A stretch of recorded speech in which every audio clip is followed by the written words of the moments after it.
All right, I think we're officially live. Let me know. Check, check, check. Testing 1, 2, 3. Can you guys hear that? Let me know as soon as you see the live feed. And then we'll discuss what we're going to be discussing today. There, I got a notification. Looks like we are officially live. Let's see. Is it good? What? Is it good? I didn't check. All right. Let's see.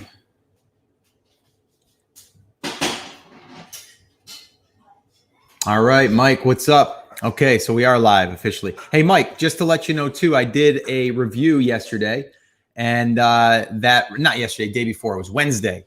We reviewed your email, so hopefully you got that. What's up, Octavio? You're live, brother. Good AM. What's up, man? Karen, what's up? How are you doing? Yes, I am at Emmy's house. As you can tell by my background that I am definitely in a different location. It's the same one I was at before. Yep, got here yesterday afternoon, late afternoon. What's up, Kay? Happy Friday to you. Yep, caught your email. Reply, good stuff. Loved it. Awesome, Mike. Hopefully that helped you. What's up, Gio? Happy Friday. Happy Friday. Debbie, what's up? How are you? Cool. So, all right, we are live then. That's good. We are here and we are going to do our jam session today, which is going to be all about subject lines and really about how to write better subject lines. A lot of people want to know, okay, you know, I'm writing emails or I'm about to write emails. How important are subject lines and how do you create them? Like you just write like any subject line, right? You just let people know that you have something that you want them to read. There's a little bit more that has to go into that. And that's what we're going to be talking about here today. I'm going to give you guys 7. Actually, I think there's 8. I think I've got 8, maybe more. Let me see here. I'm going to pull up my little sheet here that I'm going to share with you guys here soon.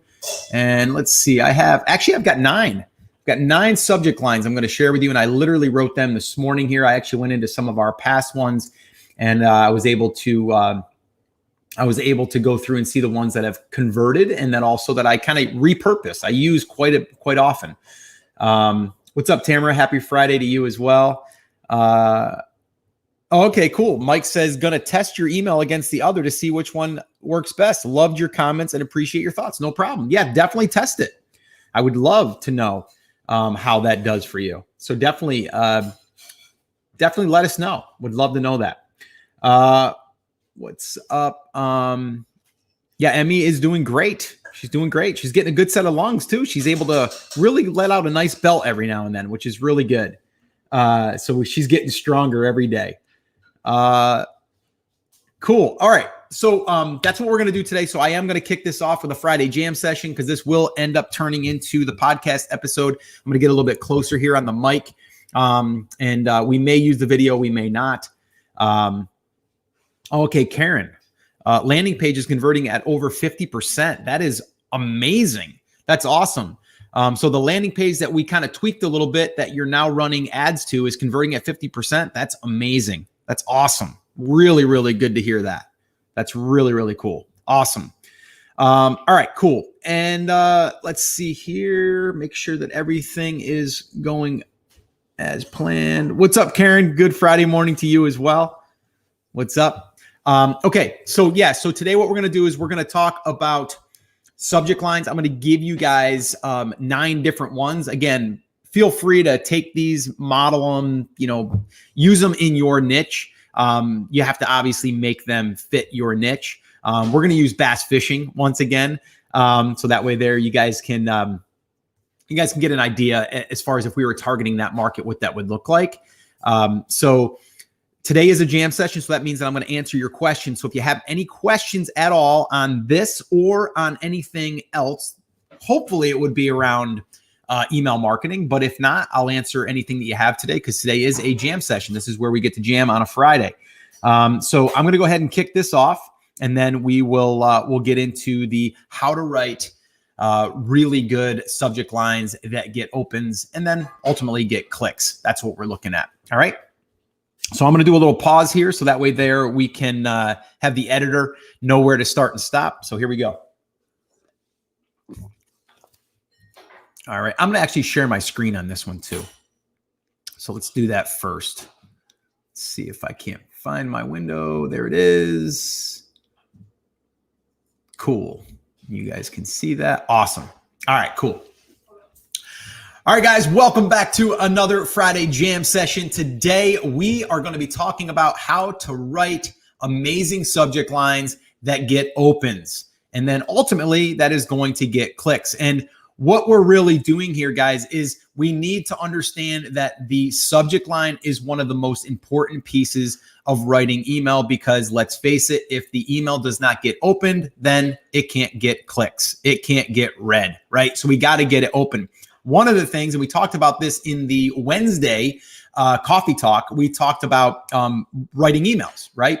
And in those emails, we also want to write in a way that is not full of links and full of images, because that can also make it hard for our email to even get in the inbox, right? So when we're writing an email, we're doing a few things. Number one, we need that email to show up in the inbox, not in the promotions tab and not in the spam folder. So what we need to do is we need to keep that email really, really clean and really light as far as how many links we have in there, different languaging as far as like money signs or save or how to make money or any of that stuff. Anything that could seem kind of salesy, we want to avoid that as much as possible unless we are promoting, right? But in the very beginning, we need to have that email come through and land in the inbox. So when you're first starting your email list, it's really important that you follow those rules. You really, really want to keep your subject line clean. You also want to follow some of these principles I'm going to share with you today, which is really how to write it where you're giving them a sense of curiosity and also intrigue. You're like, okay, I want to know what this thing is, right?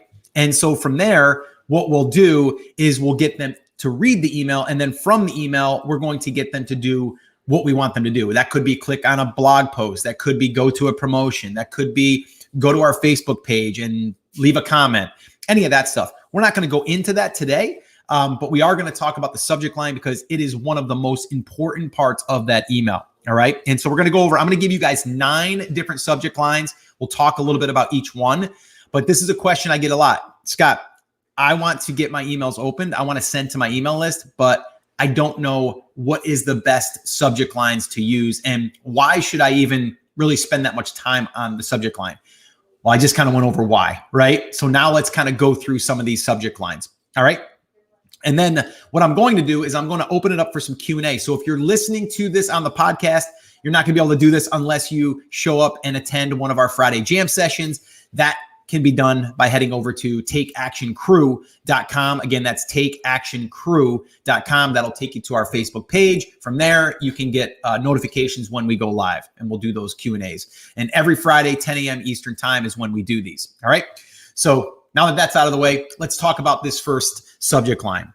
So this one here is really good because number one, it asks a question. And you're going to notice a lot of times I'm asking questions in my email because whenever you ask a question, the normal response for someone is to try to answer the question.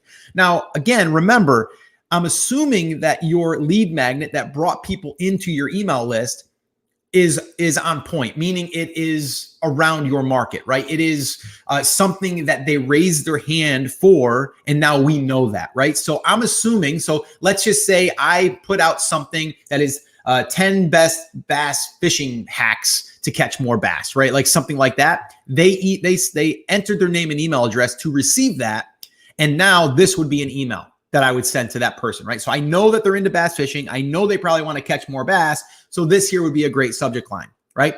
Want to catch more bass? Question mark. Check this out, right? So immediately I know that they're probably like, yeah, I want to catch more bass. So their answer is going to probably be in their head, yes, I want to. And then I'm saying like, well, check this out, right? So it's a very simple way to do it. Call it out. Like, what is it that they signed up for? I talked about gut health before, right? Want better gut health? Question mark. Check this out. It's super simple to do. Like you can just fill in the blank, right? Like want to blank, in your market, right? Like, so gut health, we're putting that in there because gut health calls out the thing, right?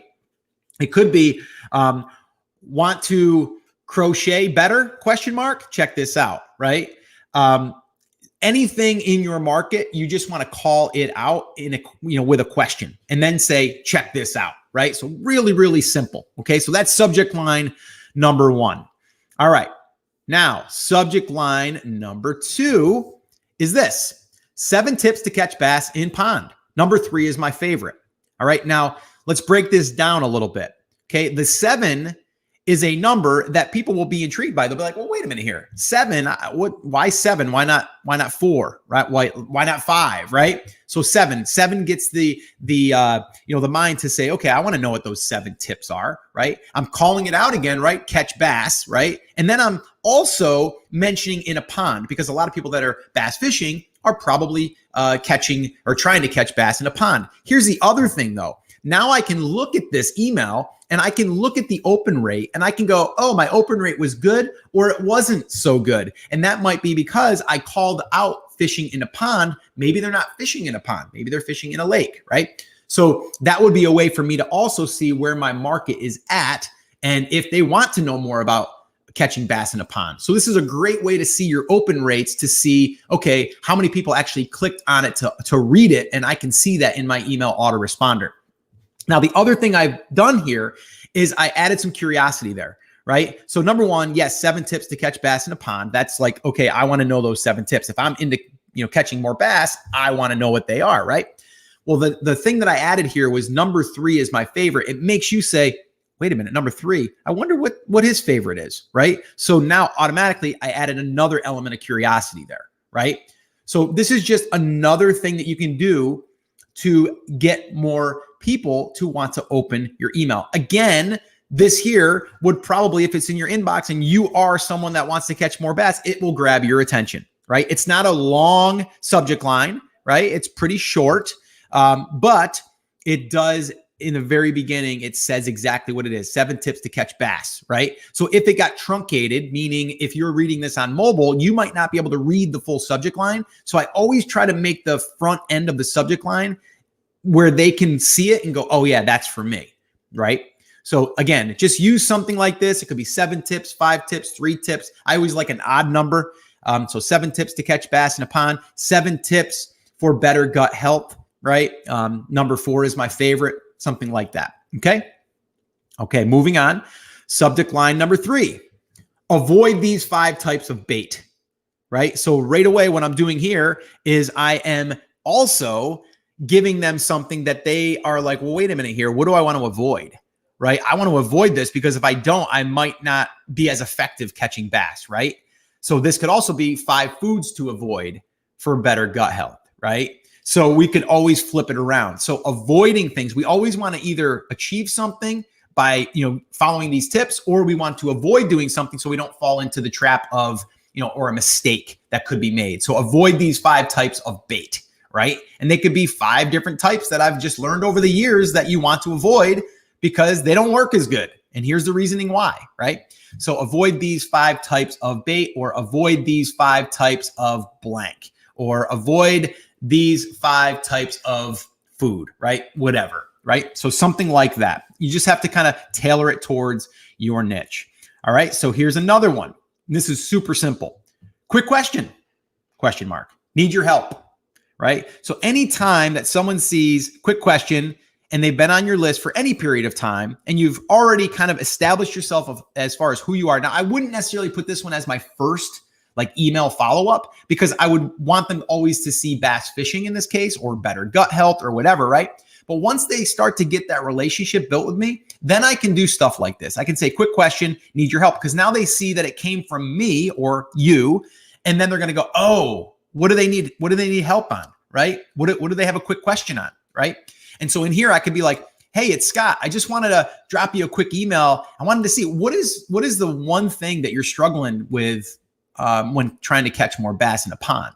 I've been doing a little bit of research, and I've had some emails from people asking me about this, but I'm just wondering, what is your number one thing that you're frustrated with? It could be maybe fishing on the bank. It could be not being able to find, a certain area that has a lot of trees that are overhanging, because maybe that's a thing, right? So all I'm doing here though, is I'm trying to get them to reply, or at least see that I am there to help them, right? So it's another way to layer on goodwill, right, in your marketplace. And again, everyone usually will look at that and go, quick question, need your help, right? What do you need your help with? What do you need my help for? So again, we've done this over and over and over again. It works really well, but it does come in at a time that you've already established yourself in the market. I wouldn't use this as one of my first, my first emails that I send out. So that's another one. Another one. Are you struggling to catch bass? Right? So very similar to the question thing, I'm now calling it right out. Right? So if you're into bass fishing, you're either, yes, you are struggling or you're not. And most of the time, if you're a bass fisherman, you're always struggling, right? It's because you're always trying to learn to be better. You're always trying to find that special lure or whatever, right? So again, we're asking another question. So see, that's a question. Here's a question. This one's not. Let's see. This one is not, right? And this one is, right? So we've got a couple of questions. Not all of them are, right? But this one here is, are you struggling to catch bass? All right. So what I'm going to do here too, and if you're listening to this on the podcast, it doesn't really matter at this time. But if you are watching this live, if you have any questions on this, now would be the time to drop them into the comments. I'll answer them after I get done with the last subject line. All right. So if you have any questions, let me know. All right. So let's move on to subject line number 6. Weird bait that caught a 7-pound bass. If you're a bass fisherman, right, you want to know what this weird bait is. Like, I know all the baits out there, right? I mean, that's maybe what you're thinking, right? And I'm like, this weird bait that caught a 7-pound bass. Who doesn't want to know that if you're a bass fisherman, right? So again, it gets your attention. Weird. People want to know what kind of weird bait, right? And then again, a 7-pound bass, that's what they're trying to catch, right? A 7-pound, 10-pound, whatever, 5-pound even, right? So anything in there, we can be specific, but also it's the curiosity of it. But we're throwing in there the thing that they want to achieve, right? You could put in here weird food that helped my gut health. You want to know what that weird food is, right? So again, it's a curiosity piece. All right, subject line number 7.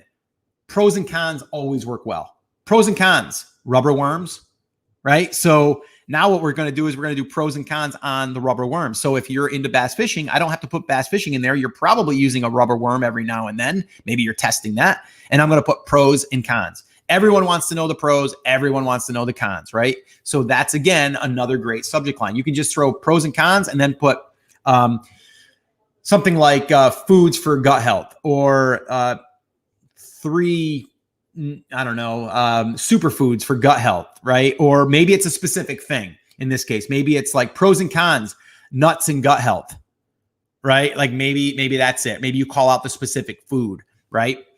So that's another way that you could use that subject line. All right, here's another one. Top 5 fishing lures tested, right? So all caps, right? So top 5 fishing lures.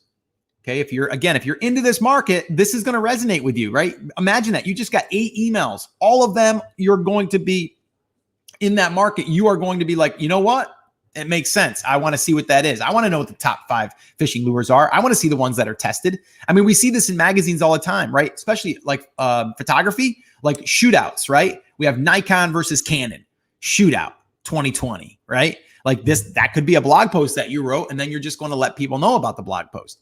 All right. So top 5 fishing lures tested, right? That's it. Very simple, right? You can have here top 5 gut health foods tested, right? Something like that, or experiment or results, something like that, right? And then the last one, and this is a good subject line if you want to, and did I use something similar up here? I just wrote this and I didn't even look. Are you struggling to catch bass? Okay. Or this one here, just calling it out. Do you want to catch more bass? Now, this one here would be a great subject line to send to a cold list, a list that you haven't messaged in a while. And here's why. What we're doing is we're calling out exactly what they signed up for, in a sense. And now we're just kind of seeing, are they still interested in this thing, right? If I had a lead magnet that was about you buying a new house and I haven't heard from you in a while, and I wrote an email that said, still looking to buy a house? ? Right? I'm calling it out. In this case, do you want to catch more bass? Or you could even say something like, are you still wanting to catch more bass? Right? And then you would just call that out. Now, what this is going to do is this is going to warm the list back up. The people that are still interested in catching more bass, they're going to open the email, right? So this is a great email that you could send just to get that list re-engaged, right? Because a lot of people, they build a list, but they don't nurture the list. They don't follow up with the list. Like I have a rule, 1 email a week minimum, right? And generally I'll send anywhere from 2 to 3. This also allows me to do the unopened, or the send to the unopens 24 hours later. So an example would be Monday, I send out an email. Tuesday, I'll send out to the unopens, people that haven't opened the email, and I'll use a little bit of a different headline or a subject line. And then Wednesday, I'll do the same thing. I'll send an email. And then Thursday, I'll send to the unopens, a little bit of a different subject line. And then Friday, same thing. So 3 a week. And a lot of people say, well, Scott, what do you write? Well, I've talked about that. I actually did a coffee talk the other day about, emails and reviewing them. Basically we talked about that. We talked about, what to write and how to make that all kind of connect together. So anyway, that's what I would do. So guys, if you have any quick questions, let me know. I'm going to go ahead and switch over to, we'll remove that. I'm going to come back. Okay, cool. So Gio says, why are certain words all in caps? How do you know which words should be bolded or in caps? Well, number one, I wouldn't go too crazy with bolding. Okay. So actually, let me go back here. I'll add this back to the stream. And let me go back here. And let's see. Let me get back to my doc. Okay. So here you see there's nothing really capitalized, right? This here tested, that's what I want to bring attention to, but I don't want to do it all, right? And I'm capitalizing the first word, but sometimes I'll write an email that will just be lowercase, right? It could be just like quick question. So this subject line here could be this. It could be quick question, kind of like we would do to a friend. Oops, it wants to correct me here. I would do something like that. Quick question, and then I might go here and go, need your help. So that stands out, right? That might be the way that I would do that. So there's no hard, fast rule, but I would make it seem really, really simple as far as with, like, if you were to email a friend, like what would that look like? Like you're not always going to capitalize your stuff. You're kind of in a hurry. You just kind of want to send them this cool tip, right? So in this one here, I didn't really capitalize only but the front letter. Let's see, this one here, pond. I wanted that to stand out because I wanted that to just to look a little bit different, break it up. And then here I did this all lowercase. See, number 3 is my favorite, right? So there's no hard, fast rule. Bass, I wanted to stand out because, it's bass fishing, right? And then this one down here, 7-pound bass. I wanted that to stand out, right? And bait, I did that one. So there's no hard, fast rule. This here, I use brackets sometimes to just separate it and break it up, but pros and cons, that'll catch your eye. Right. So you got to remember when people are seeing the subject line, they're scanning as well. Right. So we want to, allow people to really scan it and then see it and then want to click on it. So hopefully that answered your question there, Gio. Okay. Okay. So Salam wants to know, would these subject lines work for lead magnet too? Yes, they could. Absolutely. Right. So you could take one of those that I wrote there. Let's see here. I would say if we went back here, let's see. This would be a good one, right? Weird bait that caught a 7-pound bass, right? And then you might even put under it something that you can find in your local supermarket or something like that, or something you can find in your backyard, right? Or something like that. And that would just create curiosity. So you could put this into a checklist or a guide, or even just here's some weird bait and maybe this weird story on how someone caught a bass, right? And then you could turn that into a lead magnet. Someone would want to download that to see what kind of weird bait that was. Now you might want to say like 5 weird, types of bait that caught a 7-pound bass or that catch 7-pound bass, something like that. Let me see another one here. Avoid these 5 types of bait, maybe. So this one here is good. 7 tips to catch bass in a pond.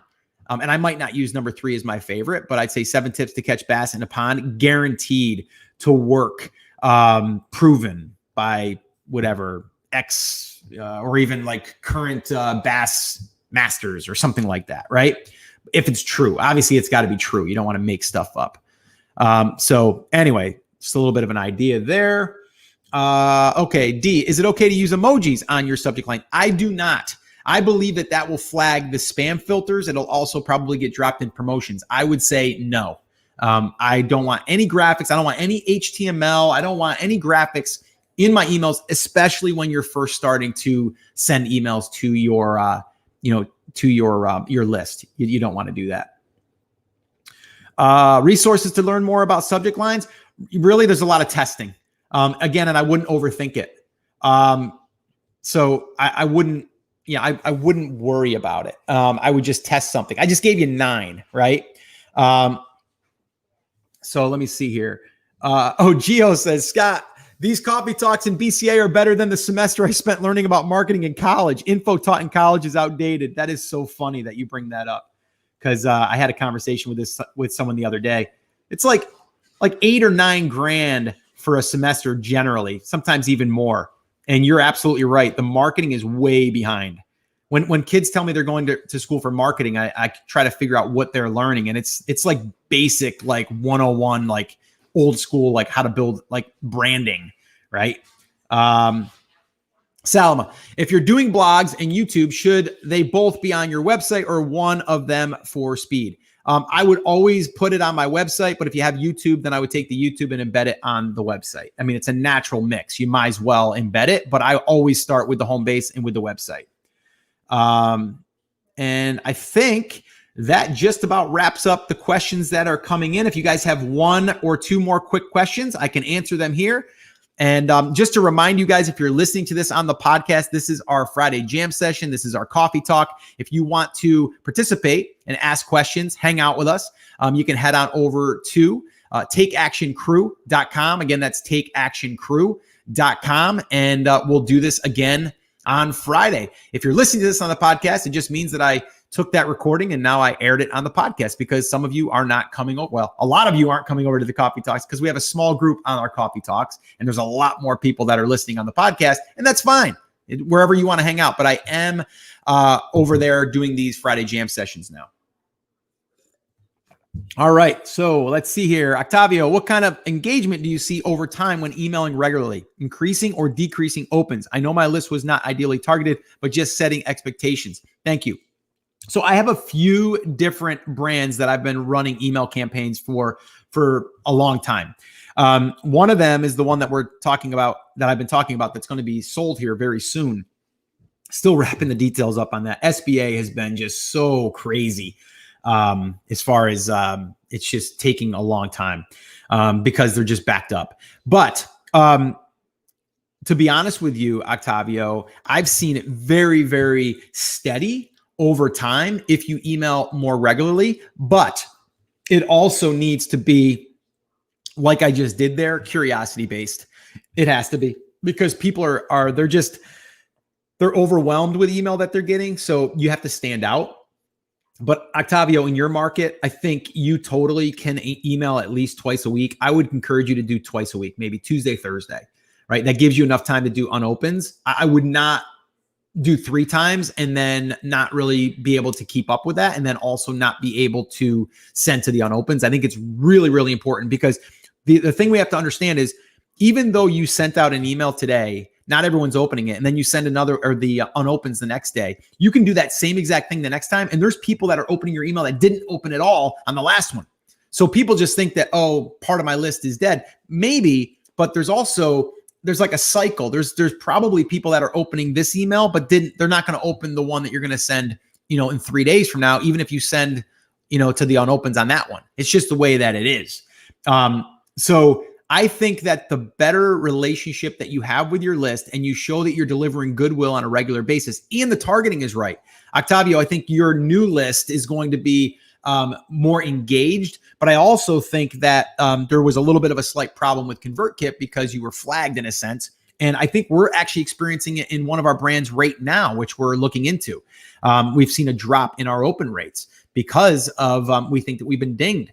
So we're going to figure that out. But I do think that you just need to send to good content and let the content do the selling. And then when you have a promotion, do the promotion and run a promotion like it should be run, right? Have a start time and an end time, and then follow up with those people.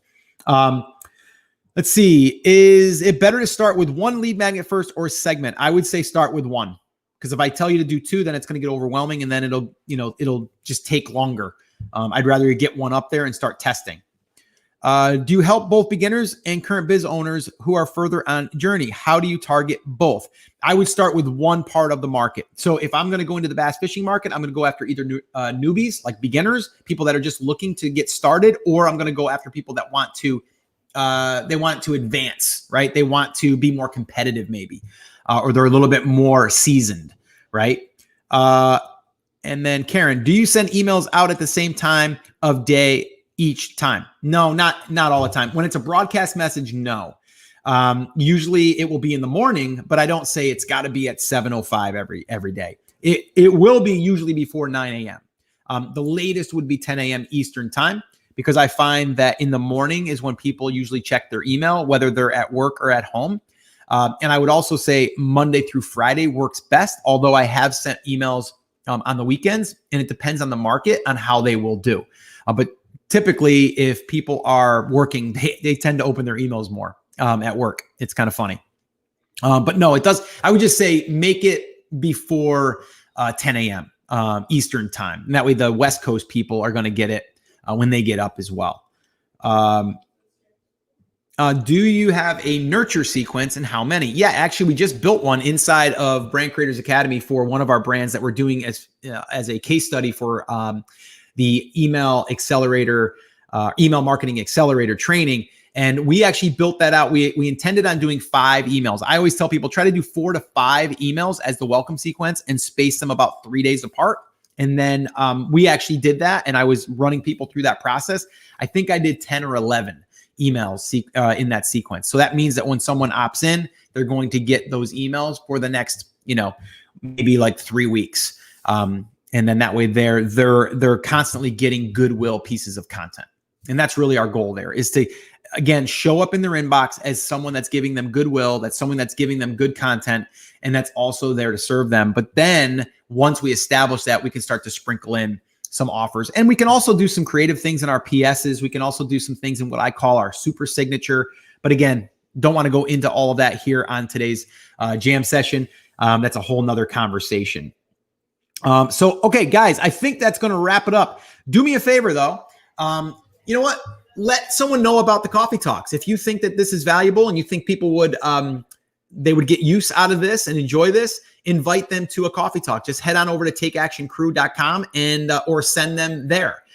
You can do that. The other thing is, let me know, is there any topics that you want me to go further on in an upcoming coffee talk? I'm probably going to do another niche drill down. I have one that I want to do just because I just discovered it here not that long ago in my own research. And I wanted to kind of share that with you because, of course, I'm always then going to say, okay, this is a market I'm looking into. Are other people looking into it? I'm curious. And then I'll go and I'll start exploring that. So that'll be coming. I'll be doing that on a coffee talk. We'll be doing more email, discussions. I will be more than happy to do another email review. And just like I did the other day. So if you have one that you want me to review, just submit it at scott@brandcreators.com and I can do it there. And we can do more of these coffee talks. All right. So that is going to wrap up this jam session. If you want to join a jam session on Friday, 10 a.m. Eastern time, just head on over to takeactioncrew.com and we can do that. And you can hear in the background, MEK is saying, you know what? It's time to wrap up the jam session. It's time to unplug. You got to go, man. You got to go. So guys, thank you so much for tuning in. I appreciate each and every one of you. And I'll see you guys here on the podcast or back here on the coffee talk. All right, guys, take care. Take action. I'll talk to you soon.